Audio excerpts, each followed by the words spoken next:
નમસ્તે બાળકો, સુંદર મજાનો પાઠ આપણે આગળના તાસમાં ઘણા બધા બાળકોએ સુંદર મજાના પ્રશ્નો પૂછ્યા અને સાથે સાથે કલામે સુંદર મજાના તેમના જવાબ પણ આપ્યા. તો જે બાળકોને જે કાંઈ પ્રશ્ન છે એ એટલા સુંદર મજાના પ્રશ્નો પૂછ્યા અને એવા જ સુંદર મજાના જવાબ કલામે પણ આપ્યા. એ આપણે આગળના तासમાં बढ़िया. अब आगे देखते हैं. तो प्रश्नकर्ता बालक हैं अर्श मेहता, कक्षा 12, तेजस हाई स्कूल बड़ौदा. आगे वाला जो प्रश्न था उसमें कहा गया था कि जनसंख्या वृद्धि को रोकने की अचूक औषधि क्या है?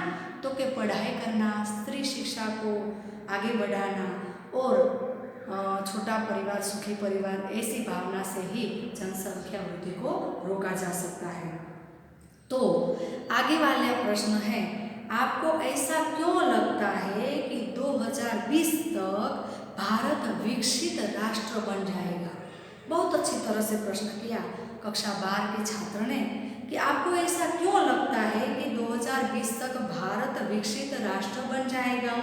तो डॉक्टर कलाम ने बहुत अच्छी तरह से जवाब दिया कि भारत की जनसंख्या 1 अब्ज से अधिक है और इसमें 54 करोड़ लोग 25 वर्ष से कम आयु के हैं.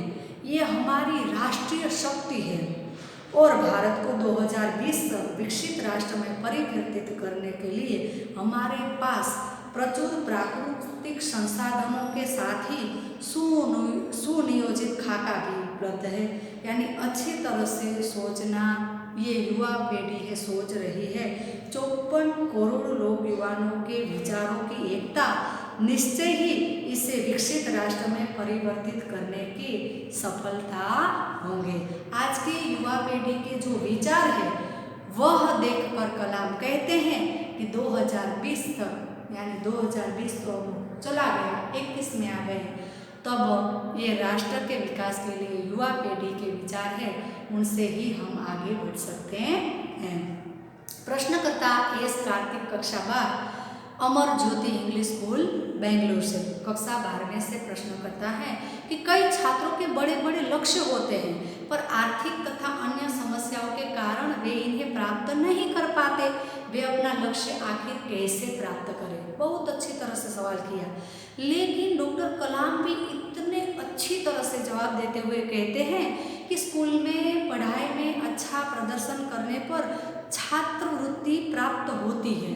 हाँ बच्चों, आपको पता है कि जब लड़का अच्छी तरह से या लड़की अच्छी तरह से पढ़ाई करते हैं ना, तो स्कूल में से भी उनको छात्रवृत्ति, शिष्यवृत्ति मिलती है और उच्च शिक्षा के लिए बैंकों से भी उनको ऋण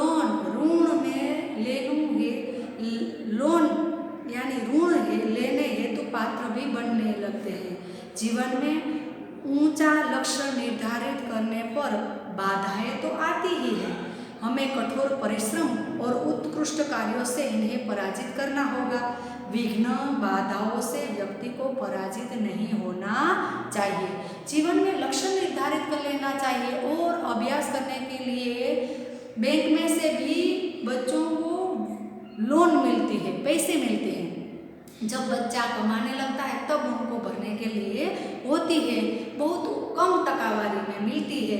तो जो बच्चा पढ़ाई करना चाहता है, जो बच्चा जीवन में आगे बढ़ना चाहता है, मेहनत करनी चाहिए और मेहनत करने के बाद दृढ़ निश्चय करने के बाद जो कठिनाई आती है उनमें आगे बढ़ना ही चाहिए. ऐसा कलाम हमें कहते हैं. प्रश्न करता है मिथुन के द्वितीय वर्ष बी लेवल AICT अमृतापुरी से, भारत को विकसित राष्ट्र बनाने में राजनीतिज्ञ की क्या भूमिका होनी चाहिए?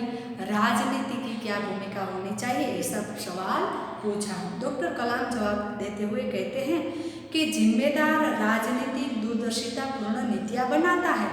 महात्मा गांधी ने निष्ठा के राजनीतिक सिद्धांतों को सत्य, अहिंसा तथा निस्वार्थ भावना में ढालते हुए ब्रिटिश शासक के विरुद्ध अपनी लड़ाई छेड़ी थी. वर्तमान राजनीतिज्ञों को अपने कठिन परिश्रम, उत्कृष्टता और पारदर्शी कार्यों से मार्गदर्शन लेना होगा। साथ ही गरीबी रेखा से नीचे रह रहे लगभग 26 करोड़ भारतीयों के उत्थान के लिए भी कार्य करना होगा। हाँ, स्वेच्छाएं महात्मा गांधी जी ने जैसे हमारे राजनीतिज्ञ को अच्छी तरह से अभ्यास करवाकर जो नियम रखे थे उन नियमों का पालन करेंगे तो राजनीतिज्ञ में भी अच्छी तरह से हमारा योगदान है कि राष्ट्र है वह विकास कर सकता है। प्रश्नकर्ता सी नंदिता सुबी, तृतीय वर्ष, MGR इंस्टीट्यूट, चेन्नई से।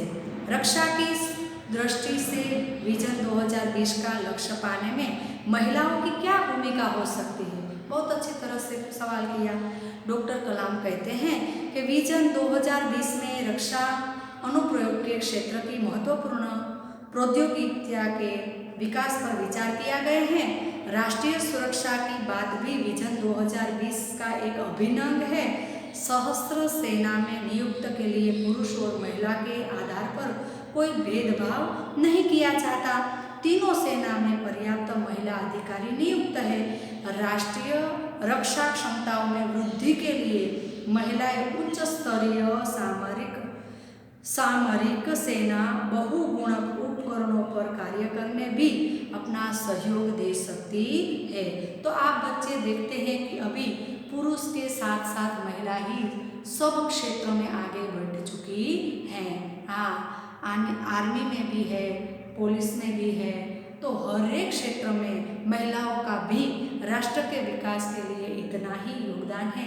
वह भी अपनी सेवा अच्छी तरह से कर रही है, योगदान दे रही है। प्रश्नकर्ता जोधपुर डेर पर डॉक्टर कलाम से एक बच्चे द्वारा पूछा गया प्रश्न, क्या हम अति विशिष्ट व्यक्तियों के देर पर हो रहे अनावश्यक खर्च कम नहीं कर सकते?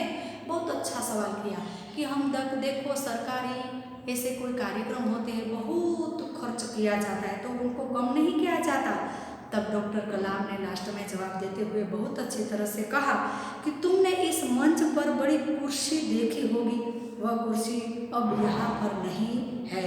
ठीक ऐसे ही अनुत्पादक चीज़ों पर हो रहे अनावश्यक खर्च भविष्य में नहीं होंगे।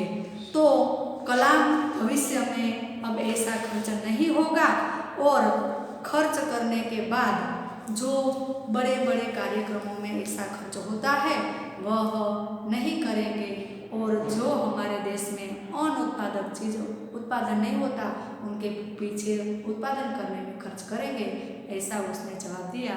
ये अच्छी तरह से कलाम ने बहुत अच्छा, बच्चों ने प्रश्न किया, जवाब कलाम ने बहुत अच्छी तरह से दे दिया। आप इनका अभ्यास कर लेना और इनका जो परिचय है वह की कॉपी में लिख लेना।